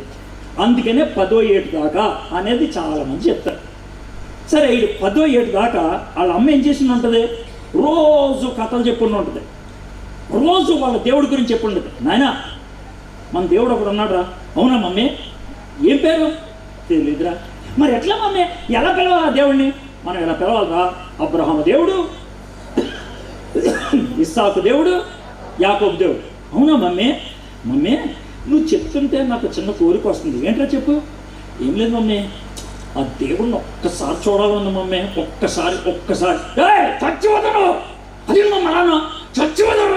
ఆ దేవుడు అంటే అనుకున్నావు, చచ్చిపోతావు. అవునా మమ్మీ? చూడకూడదా? దేవుడు ఒకవేళ కనబడితే మొహం కప్పేసుకోవాలా? చూడలేమ్మాను. ఈ మాట 10 ఏళ్ళ లోపల చెప్పింది. ఈ మాట చెప్పిన 70 ఏళ్ళకి, ఈ మాట చెప్పిన 70 ఏళ్ళకి అప్పుడు మోషే వయసు ఎంత? 80 ఏళ్ళు. మండుచున్న పొదలోంచి దేవుడు ప్రత్యక్షమై, నేను అబ్రహాము దేవుణ్ణి, ఇస్సాకు దేవుణ్ణి, యాకోబు దేవుణ్ణి అనంగానే మనవాడు కొట్టేసేసుకున్నాడు మీద. ఎందుకు? 10 ఏళ్ళప్పుడు చెప్పింది 80 ఏళ్ళప్పుడు గుర్తొచ్చింది. అది చిన్నప్పుడు నేర్పిస్తే చచ్చేదా గుర్తుంటుంది. కానీ మనం చిన్నప్పుడు నేర్పాం, పెద్ద అయిన తర్వాత నేర్చుకుంటారులేండి. ఏంటి నేర్చుకున్నది? సిగరెట్ తాగడం, మందు కొడటం, సినిమాలు కాదు. చిన్నప్పుడు నేర్పించాలా? అప్పుడు పెద్ద అయిన తర్వాత కూడా వదలకుండా ఉంటారు. ఎంత చక్కగా విషయం ఇది. ఇంత కథలాగా చెప్పుకుంటే అయిపోలా. ఒకటి నుంచి 10వ వచనం అయిపోయింది. ఆ బిడ్డ పెద్దవాడైన తర్వాత ఆమె ఫరో కుమార్తె యొద్దకు అతను తీసుకొని వచ్చిన, అతను ఆమెకు కుమారుడైన, ఆమె నీటిలో ఉండి అతన్ని తీసి తినని చెప్పి అతనికి మోషే అని పేరు పెట్టిన. ఎవరైతే ఈ రాణి గారు దత్తత తీసుకున్నారో ఆ దత్తత తీసుకున్న రాణి గారి నాన్నగారి పేరు తుత్మోసే. తుత్మోసే ఆ నాన్నగారి పేరు, అది తుత్మోసే. ఆ నాన్నగారి పేరు నుంచి మోసే తీసుకొచ్చి ఇడిపెట్టి తుత్మోసే, మోసే. అది చరిత్రలో మనకు అర్థం అవుతుంది. అదే అయిపోయిందా. 1 నుంచి 10వ వచనం దాకా 10 ఏళ్లలో ఏం జరిగిందో చెప్పారు. 11వ వచనంకి వచ్చేప్పటికి జాగ్రత్త అండి. 10వ వచనం నుంచి 11వ వచనానికి మధ్యలో 30 ఏళ్ళు ఉంది. 30 ఏళ్ళు ఏమైందంటే, ఆ దినముల్లో మోషే పెద్దవాడై తన జనుల యొద్దకు పోయి వారి భారములను చూచెను. అప్పుడు అతను తన జనుల్లో ఒక హిబ్రీన్, ఒక ఐగుప్తుడు కొట్టగా చూచెను. ఇది ఎప్పుడు మోషే పెద్దోడైపోయాడు, చాలా పెద్దోడు. ఈ మోషే పెద్దోడయ్యే లోపల ఫరో గారి కుమార్తె పెంచుతున్నారు కదా, ఊర్లో ఉన్న బెస్ట్ స్కూల్లో చదివాడు, ఊర్లో ఉన్న బెస్ట్ కాలేజ్లో చదివాడు. మనోడు కష్టపడి చదివాడు. ఎలాగ చెప్తారంటే, మోషే సకల విద్యల్లో ప్రావీణ్యుడు. అంటే ఏంటి? ఏమేమి వచ్చానికి? నా ఉద్దేశ ప్రకారం ఇవన్నీ వచ్చు. నెంబర్ 1 ఏంటంటే బిల్డింగ్లు కడతాం వచ్చు, ఎందుకంటే ఆయన పిరమిడ్లు కట్టాడుగా. టౌన్ ప్లానింగ్ ఏంటంటే వచ్చు, ఎందుకంటే పట్టణాలకి ప్లానింగ్ ఇచ్చాడు కదా. ఆయనకి నాయకత్వ లక్షణాలు ఉన్నాయి. లీడర్ 20 లక్షల మందిని నడిపించాడు కదా. ఆయనకి జూడో కరాటే వచ్చు, కిక్ బాక్సింగ్ కూడా వచ్చు. మనోడు కొడితే ఒక్క దెబ్బకి మనిషి పోయిపోతాడు. నీకు ఎవడు చెప్పాడు? చూడా 11, 12 వచ్చినా చూడు, సింగిల్ షాట్లో మనిషిని లేపేశాడు. చూద్దామా. ఆ దినముల్లో మోషే పెద్దవాడే తన జనుల యొద్దకు పోయి వారి భారములు చూచెను. అప్పుడు అతడు తన జనుల్లో ఒక హిబ్రీన్, ఒక ఐగుప్తీయుడు కొట్టగా, జాగ్రత్తగా చూడండి, అతడు ఇటు అటు తిరుగు చూచి ఎవడునూ లేకపోగా ఆ ఐగుప్తీని చంపి ఇసుకలో వాడిని కప్పి పెట్టేశాడు. అంటే అటు చూశాడు, ఇటు చూశాడు, అక్క దెబ్బ కొట్టాడు, ఇటు చచ్చాడు, వెంటనే కప్పడి చెప్పాడు. ఎవడలేదు మనోడు. అంత బలనాట యాదవే, అంత కణబలం అంత ఉన్నదన్నమాట. ఇది మోషే సకల విద్యల్లో ప్రావీణ్యుడు. ఎంత సకల విద్యల్లో ప్రావీణ్యుడైనా మోషే ఒక మంచి గుణం అందండి. ఏంటో మంచి గుణం చూద్దా. మళ్ళీ 11, 12. ఆ దినముల్లో మోషే పెద్దవాడే తన జనుల యొద్దకు పోయి వెళ్ళాల్సిన అవసరం ఉందా?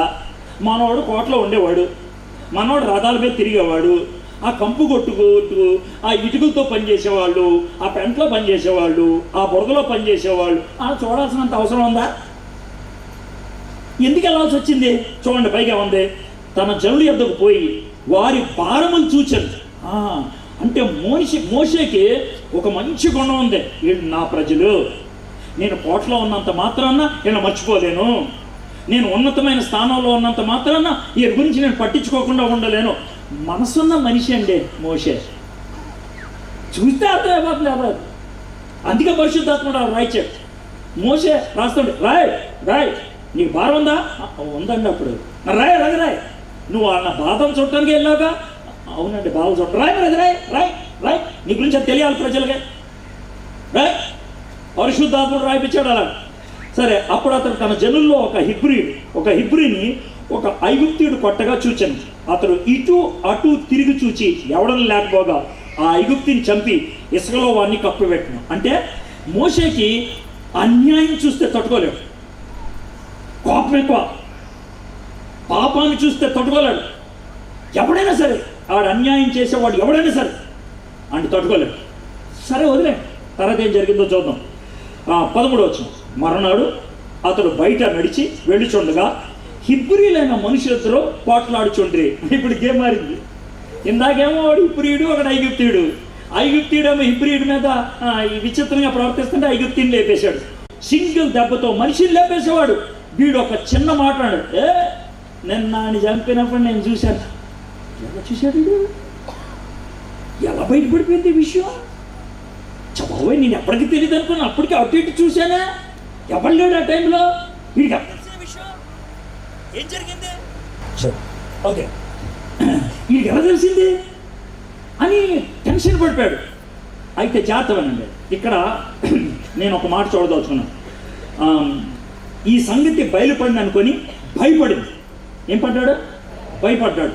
జాగ్రత్తగానండి, మీరు ఒక్కసారి మొదటి అధ్యాయానికి మీరు రాగలిగితే, మొదటి అధ్యాయం చివరి వచనాలు మీరు చూడండి. మొదటి అధ్యాయం, అది దానికి దీనికి చిన్న పోలిక నేను పెడతాను. 17వ వచనం, మొదటి అధ్యాయం 17వ వచనం. అయితే ఆ మంత్రసానులు మోషే ఫరోకు భయపడ్డాడు. మీకు విషయం తెలుసా, ఈ మొదటి అధ్యాయంలో ఇప్పుడు ఐగుప్తు దేశానికి వచ్చిన యాకోబు పేర్లు కాకుండా ఇద్దరు పేర్లు రాశారు. ఎవరిద్దరు పేర్లు? సిప్పోరా, పూయా. వాళ్ళిద్దరు ఎవరు? పనిచేసేవాడు, చిన్న పనులు చేసుకునేవాడు. వాళ్ళ పేర్లు ఎందుకు రాశారు? దేవునికి భయపడి దేవునికి లోబడి జీవించే వాళ్ళ పేర్లు ఎవరి మనసులో ఉంటే తెలుసా? దేవుడి మనసులో. మనం ఏమనుకుంటాం తెలుసా? స్టేజ్ ఎక్కితే నా పేరు ఉంటుందేమో, మనం నడుస్తుంటే చప్పట్లు కొడితే పేరు ఉంటుందేమో, మనం స్టేజ్ మీదకి వస్తుంటే హీరో వస్తున్నట్లు మ్యూజిక్ కొడతారు వీళ్ళు, అప్పుడు వస్తుందేమో అని అనుకుంటారు. అదే అప్పుడు కాదు. దేవుడికి నమ్మకం ఉంటే, దేవుడికి భయపడి జీవిస్తే, దేవుడి చిత్తం చేస్తే, దేవుడు గుర్తుపట్టి సూట్ వేసుకుంటే వస్తారేమో, మనకు 4 బాక్సర్లు ఉంటే వస్తారేమో, బౌన్సర్లు అంటే సింగిల్ అది ఉండదా? దేవుడికి నమ్మకం అంటే అవుద్ది పని. నువ్వు ఉన్న దాంట్లో దేవుడు గుర్తుపెట్టుకుంటాడు. ఇక్కడ మోషే ఎంత పోటుగాడు, ఎంత గొప్పోడు, కానీ ఏమైంది? ఫరోకి భయపడ్డాడు. ఫరోకి భయపడి ఏం చేశాడంటే, ఈ సంగతి బయలుపడిన అనుకొని భయపడిన ఫరో ఆ సంగతి విని మోషేను చంపచూచను. కానీ మోషే ఫరో ఎదుటి నుండి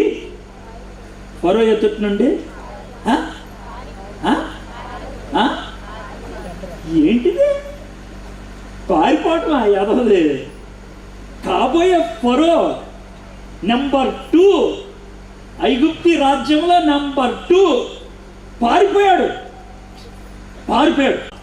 దేవుని ఇష్టాన్ని కాకుండా మన ఇష్టంతో ఏది చేసినా, మన కోరిక కొద్దీ ఏది చేసినా అది మనల్ని పారిపోయేటట్లు చేస్తుంది. కొంతమంది భౌతికంగా పారిపోతారు, కొంతమంది భౌతికంగా. ఎలాగ చెప్పమంటారా? ఒకవేళ నువ్వు చెయ్యకూడని పని చేసావనుకో, భయం, తలెత్తుకోలేవు, దాక్కున్నాడు. మీలో చాలామంది ప్రార్థన, అమ్మ భయం, బైబిల్ చదువు, అమ్మ భయం.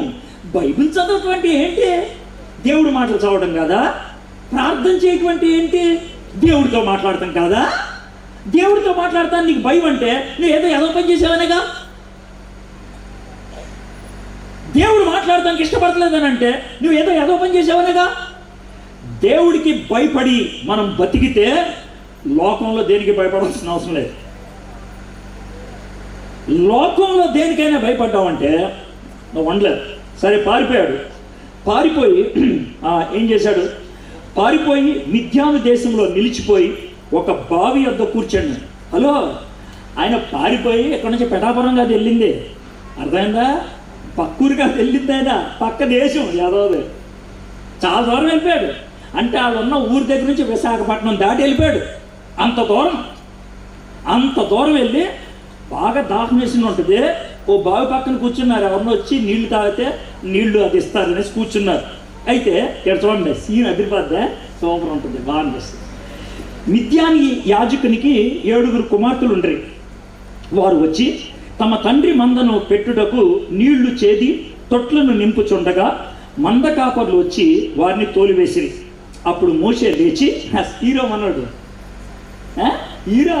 హీరో శబ్దం మన మాటలంటే, మోషే లేచి వారికి సహాయం చేసి మందకు నీళ్లు పెట్టాను. మంద కాపర్లు వచ్చి వారిని తోలివేసిరి.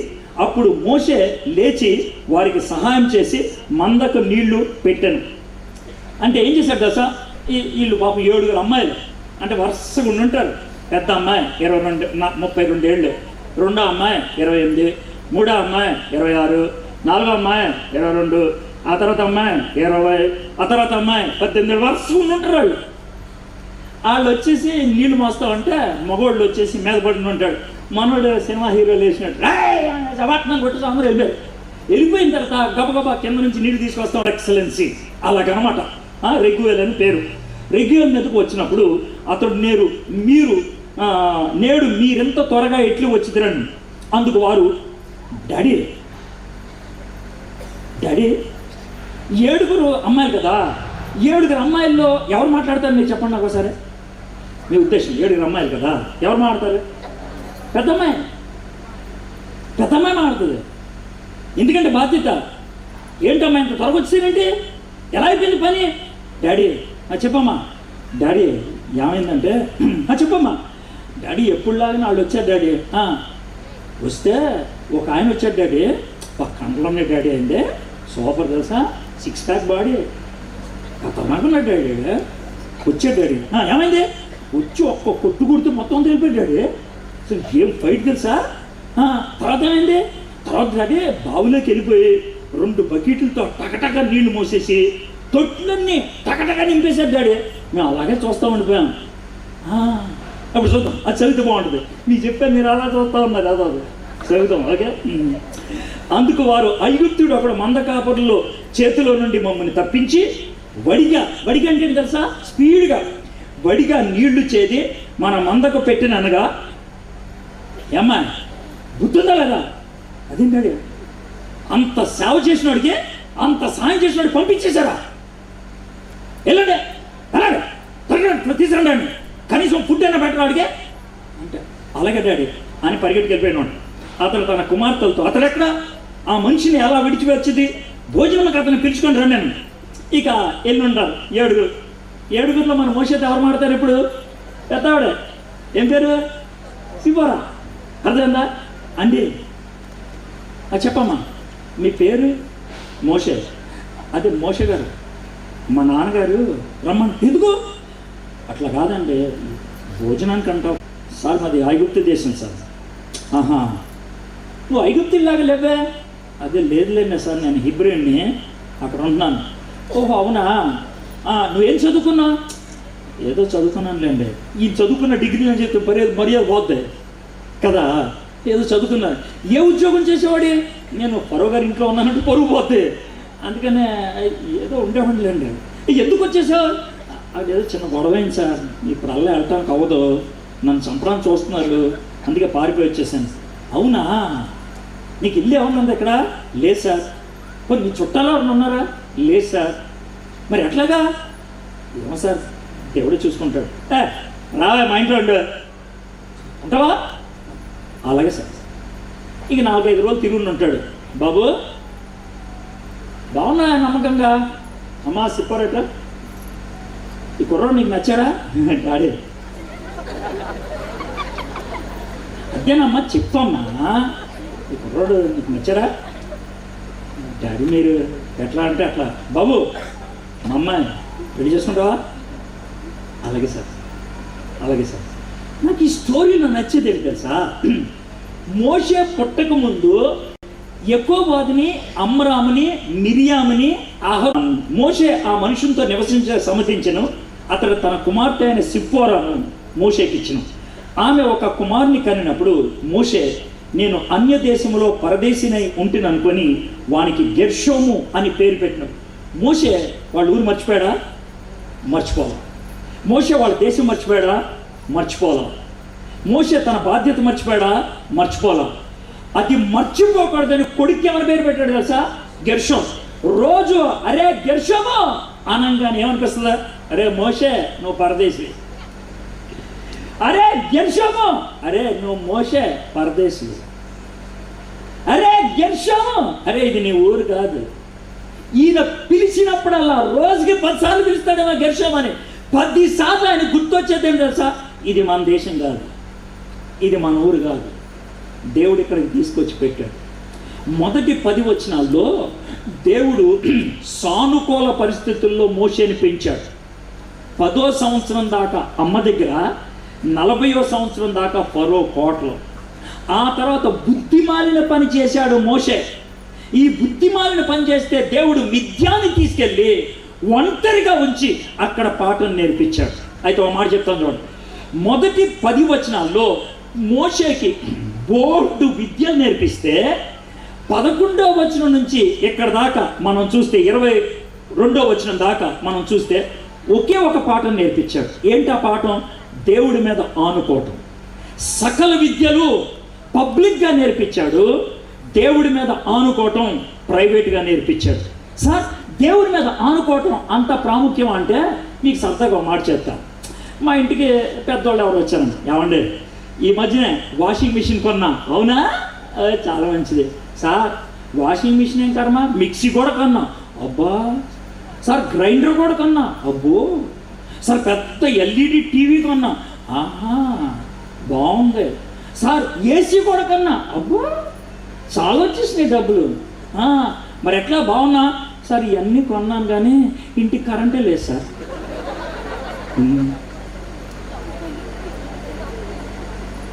ఇవన్నీ ఉన్నాయి కానీ ఇంటికి కరెంట్ లేదంటే అడిగి. మనలో చాలామంది అంతే. మీటింగ్లకు వెళ్తున్నానండి. వాకింగ్ తెలుసా? తెలుసండి. క్విజ్లో ఉంటావా? ఉంటానండి. క్వైర్లో ఉంటావా? ఉంటానండి. దేవునితో కనెక్షన్ ఉందా? అదే లేదండి. ఏం లాభం? దేవుడు మోషేతో కనెక్షన్ ఏర్పరచుకోవడానికి ప్రైవేట్గా తీసుకొచ్చి పెట్టాడు ఆయన. గుర్తుపెట్టుకోండి, ఇలాంటి మీటింగుల్లో దేవుడు పాఠాలు నేర్పిస్తాడు, నేను కాదను. మీరు ప్రతి ఆదివారం చర్చికి వెళ్ళినప్పుడు పాఠాలు నేర్పిస్తాడు, నేను కాదను. సేవకులు మీరు మీటింగులకు వెళ్ళినప్పుడు లేకపోతే ట్రైనింగ్ ప్రోగ్రాంలకు వెళ్ళినప్పుడు దేవుడు చాలా పాఠాలు నేర్పిస్తాడు. ఇవి అన్నీ మంచివే, కానీ ఒక పాఠం ఉంటుంది, అది పబ్లిక్గా నేర్పించడు, ప్రైవేట్గా నేర్పిస్తాడు. ఒంటరిగా ఉన్నప్పుడు నేర్పిస్తాడు, ప్రార్థనలో ఉన్నప్పుడు నేర్పిస్తాడు, మోకాళ్ళ మీద ఉన్నప్పుడు నేర్పిస్తాడు, దేవుడితో గడిపినప్పుడు నేర్పిస్తాడు, చుట్టూ ఎవరు లేనప్పుడు నేర్పిస్తాడు. దేవుడి మీద ఆనుకునే గుణం. పౌలు చాలా విద్యలు నేర్చుకున్నాడు, కానీ దేవుడు 3 సంవత్సరాలు అరేబియా దేశం పంపించాడు. దేవుడి మీద ఆనుకోవటం నేర్పించడానికి. ఇక్కడ మోషే 40 ఏళ్ళు సకల విద్యల్లో పండితుడైతే ఇంకో 40 ఏళ్ళు ఒకే ఒక విద్య, దేవుడి మీద ఆనుకోవడం. దేవుడు హీరోను సిద్ధం చేస్తున్నాడు. ఇప్పుడు చూద్దాం 23 వచనం నుంచి ఏమైందో. అలాగున అనేక దినములు జరిగిన మీదట ఐగుప్తి రాజు చనిపోయాడు. దేవుడి టైమింగ్. గోకడానికి దేవదూతను పంపించిన వాడు, ముడ్డిగిల్లటానికి దేవదూతను పంపించినటువంటి వాడు, ఇక్కడ కుటుంబాన్ని సంసిద్ధపరిచినటువంటి వాడు, ఇవన్నీ చేసిన దేవుడు మోషే రెడీ అవుతున్నప్పుడు రాజు చచ్చిపోయాడు. గుర్తుపెట్టుకో, మనం పుట్టిన టైం, మనం జీవించిన టైం, మనకి అవకాశాలు వచ్చిన టైం దేవుడు ఏర్పరిచిన టైం. ఆ టైంని వదులుకుంటే, ఆ టైంని గుర్తించకపోతే, ఆ టైంని మనము ఖాతరు చేయకపోతే జీవితంలో ఎన్నో ప్రశ్నలకి జవాబులు ఉండవు. సరే, రాజు చనిపోయాడు. ఇశ్రాయేలీలు తాము చేయుచున్న వెట్టి పనులు బట్టి నిట్టూర్పులు విడిచుచు మొరపెట్టుచుండగా తమ వెట్టి పనులు బట్టి వారు పెట్టిన మొర దేవుని యొద్దకు చేరను. బాధలు ఎక్కువవుతున్నాయే, కష్టాలు ఎక్కువవుతున్నాయే, శ్రమలు ఎక్కువవుతున్నాయే. దేవుడు పట్టించుకోడా? పట్టించుకునేవాడు. ఏం ప్రభా ఇన్ని కష్టాలు? వింటాడు. నువ్వు అన్నటువంటి ప్రతి మాట ఆయన విన్నాడు. నువ్వు ఏడ్చిన ఏడుపు ఆయన అన్నాడు. నీ భర్త విసిగిస్తాడా? దుఃఖం ఉందా? దేవుడు వింటాడు. నీ భార్య జులాయిగా తిరుగుద్దా? ఇంకోళ్ళతో సంబంధం పెట్టుకుందా? ఏడుస్తున్నావా? దేవుడు వింటాడు. నీ పిల్లలు ఇష్టం వచ్చినట్లు వ్యవహరిస్తున్నారా? ఏడుస్తున్నావా? వింటాడు. మీ ఆఫీసర్ నిన్ను బాధ పెడతాడా? మీ యజమాని మిమ్మల్ని హింస పెడతాడా? మీ అధికారులు మీకు దుఃఖాన్ని కలిగిస్తారా? దేవుడు నిట్టూర్పులు వినేవాడు. ఎంత చక్కని మాట! నిట్టూర్పులు విడిచిచూ మొరపెట్టుచుండగా తమ వెట్టి పనులను బట్టి వారు పెట్టిన మొర దేవుని యొద్దకు చేరింది. కాగా దేవుడు వారి మూలుగులు విని అబ్రహాము, ఇస్సాకు, యాకోబులతో తాను చేసిన నిబంధనను జ్ఞాపకము చేసుకుని బాగా అనిపించేది సార్. దేవుడు ఎప్పుడు వ్యవహరించినా తన ప్రణాళిక ప్రకారం, తన వాగ్దానం ప్రకారం, తన చిత్తం ప్రకారం, తన మనస్సు ప్రకారం, తనకిష్టం ప్రకారం చేస్తాడు.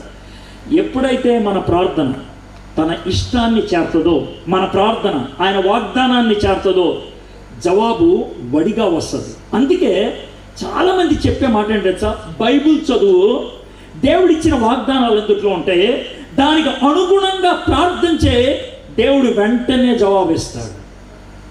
దేవుని చిత్తానుసారముగా, దేవునికి వాగ్దానానికి అనుగుణంగా, దేవుని మనస్సుకు ఇష్టంగా ప్రార్థన చేసేప్పుడు, ప్రభా నీ చిత్తం కదా అందరూ మారు మనసు పొందటం, నా కొడుకు మారు మనసు పొందేటట్లు చేయి, నా భార్య మారు మనసు పొందేటట్లు చేయి, నా భర్త మారు మనసు పొందేటట్లు చేయి, నాకు వ్యతిరేకంగా పనిచేసే అధికారులు మారు మనసు పొందేటట్లు చేయి.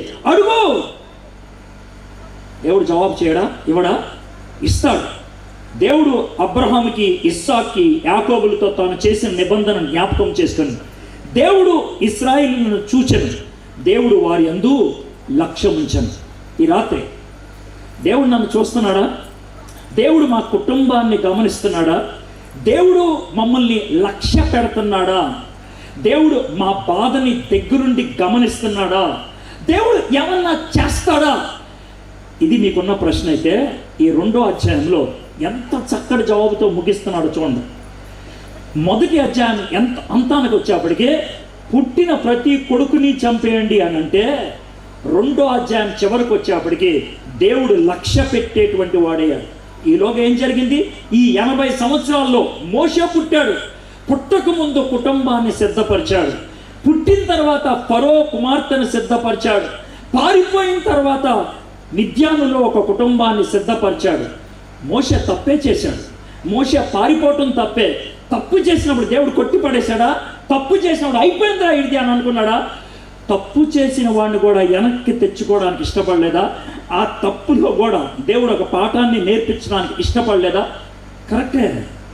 మనం తప్పులు చేసిన వాళ్ళం, మనం దారి తప్పిన వాళ్ళం, సొంత జ్ఞానం ఉపయోగించి ఇష్టం వచ్చినట్లు వ్యవహరించిన వాళ్ళం.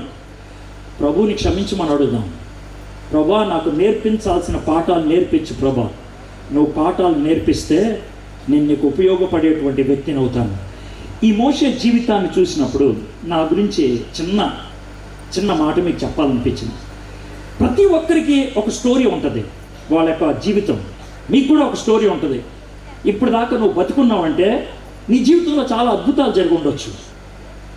నువ్వు కూడా అడిగితే కనుక చాలా సాక్ష్యాలు చెప్పచ్చు. నా గురించి కూడా నేను చెప్తాను. నేను ఐపీసీ తల్లిదండ్రులకు పుట్టినవాడిని. నేను పుట్టకముందు ఐపీసీలో ఒక రూల్ ఉండేది. పెంటికోస్టల్ చర్చ్లో ఒక రూల్ ఉండేది. ఏంటి ఆ రూల్ అంటే, కుటుంబ నియంత్రణ అనేది పాపం. అలాంటిది ఏం చేయకూడదు. దేవుడు ఎంతమంది పిల్లల్ని ఇస్తే అంతమంది పిల్లల్ని కనాలి. ఎందుకంటే పిల్లలు దేవుడిచ్చు వరం, దేవుడిచ్చు స్వాస్థ్యం. మా అమ్మ నాన్నలకి 6 పిల్లలు నేను పుట్టకముందు. అయితే మా అమ్మ ముఖ్యంగా ప్రార్థన చేస్తున్నా, ప్రభా నేను ఇంకా 7వ బిడ్డని కనలేను, 7వ బిడ్డను పెంచడానికి మాకు స్తోమత లేదు, ఇంకొద్దు ప్రభా ఆపు. ఇది మా అమ్మ చెప్పేటువంటి మాట.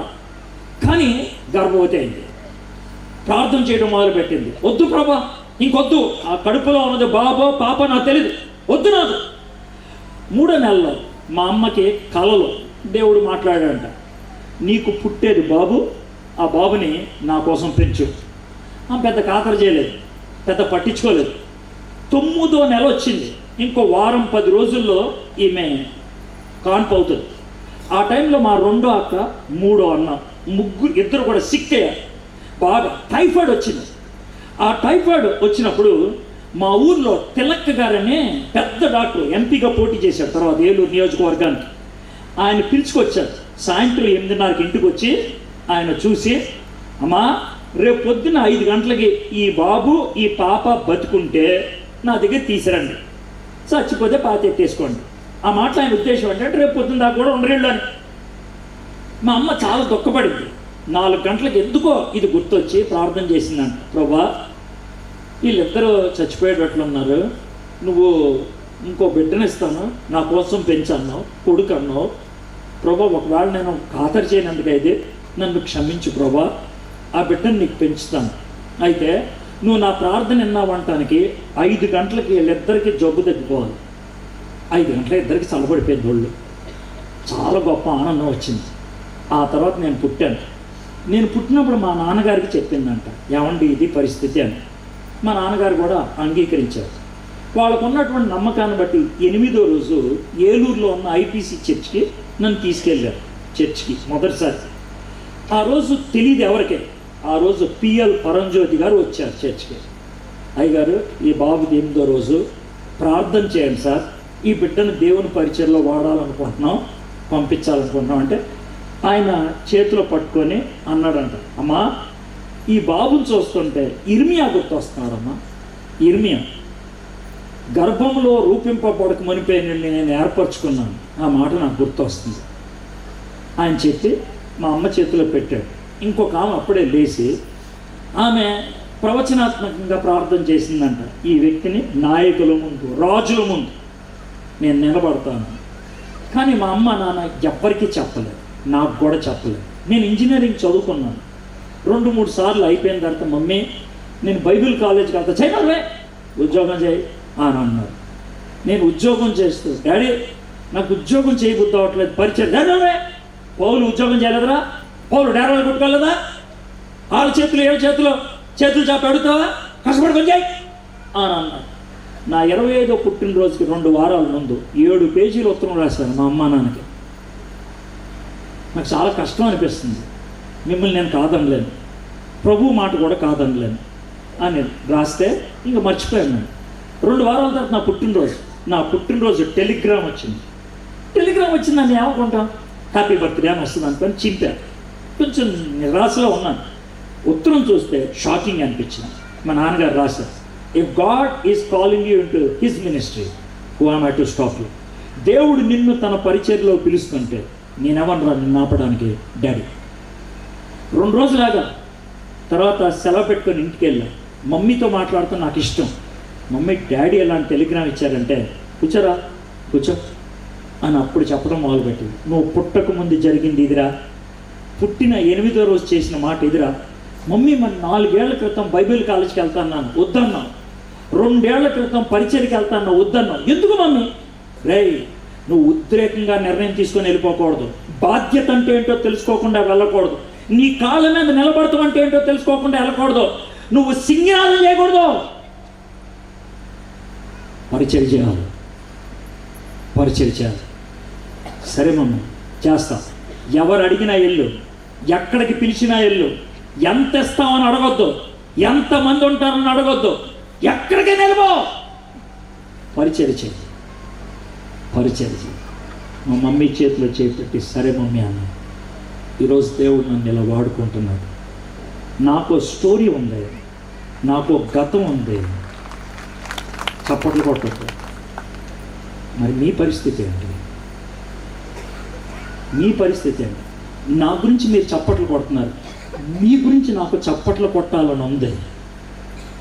మరి మీ పరిస్థితి ఏంటి? మీ జీవితానికి అర్థం ఏంటి? మీ జీవితానికి దేవుని ఉద్దేశం ఏంటి? దేవుడు మిమ్మల్ని ఎందుకు సృష్టించాడు? దేవుడు ఎందుకు ఇంతకాలం బతికిచ్చాడు? దేవుడు ఎందుకు ఇంత వాక్యం మీకు బోధించాడు? దేవుడు ఎందుకు ఇన్ని అవకాశాలు మీకు ఇచ్చాడు? దేవుడు ఎందుకు ఈ రోజు ఇక్కడ కూర్చోబెట్టాడు? దేవుడు ఎందుకు ఈ మాటలు నీకు వినిపించాడు? మోషేని వాడుకున్న దేవుడు నిన్ను వాడుకోడా? మిరియామును వాడుకున్న దేవుడు నిన్ను వాడుకోడా? ఎకోబాదును వాడుకున్న దేవుడు నిన్ను వాడుకోడా? అమ్రామును వాడుకున్న దేవుడు నిన్ను వాడుకోడా? ఏ విధంగా వాడుకుంటాడు నాకు తెలీదు. God wants you. దేవుడికి నువ్వు కావాలి. అది ఎప్పుడు సాధ్యమవుతుందో తెలుసా? దేవుని చిత్తానికి లోబడటానికి ఇష్టపడితే, దేవుని వాక్యాన్ని ధ్యానం చేస్తూ ఉంటే, దేవునికి మన జీవితాన్ని సమర్పించుకుంటే. తలంచండి, కళ్ళు మూసుకోండి, చిన్న ప్రార్థన చేసుకుందాం. మా దేవా, మా ప్రభువా, నిర్గమకాండం 2వ అధ్యాయం 25 వచనాలు చదివేశాం. 25 వచనాల్లో పాఠాలు నేర్చేసుకున్నాం. అద్భుతాలు చేసి మోషేని సిద్ధపరిచారు. క్షమించి మోషేని దగ్గరికి తీసుకున్నారు. ఇశ్రాయేలీయుల మీద దయా కనికరం ఉంచి లక్ష్య పెట్టారు. 3 భాగాలు ఉన్నాయి ఇక్కడ. 3 భాగాల్లోంచి మీరు మాతో మాట్లాడారు. ప్రభువా, ఇక్కడ కూర్చున్న ప్రతి ఒక్కరి జీవితం వెనకాల ఓ చరిత్ర ఉన్నది. వాళ్ళ పుట్టుక వెనకాల ఒక కార్యం ఉన్నది. కొంతమందికి అది తెలుసు, కొంతమంది అది మర్చిపోయారు. ప్రభా, ఈ రాత్రి వాళ్ళతో మాట్లాడమని అడుగుతున్నాను. ఎంతమంది అయితే ఈ మాటలు విన్నారో, ఎంతమంది అయితే ఈ వాక్యం విన్నారో, ఎంతమందితో అయితే నువ్వు మాట్లాడటానికి పూనుకున్నావో, ఎంతమందిని ఈ రాత్రి కలవటానికి నువ్వు ఇష్టపడ్డావో, ప్రభా ప్లీజ్ నీ కార్యం జరగాలి తండ్రి. మేము మీ తట్టు తిరిగితేనే, మేము మీకు బందీలైతేనే, మేము మీకు సమర్పించుకుంటేనే మీరు మమ్మల్ని వాడుకోగలుగుతారు ప్రభా. మీరు మమ్మల్ని వాడుకుంటే ఈ దేశం మారుతుంది ప్రభా, ఈ సమాజం మారుతుంది ప్రభా. మా చుట్టూ ఉన్న వాళ్ళు నీ తట్టు ఆకర్షితులు అవుతారు ప్రభా. ఒక్కొక్కళ్ళు మోసేలాగా తయారవుతారు ప్రభా. అలాంటి ఆశీర్వాదం మా అందరికీ అనుగ్రహించమని యేసు నామములో ప్రార్థన చేయించున్నాం తండ్రి. ఆమేన్.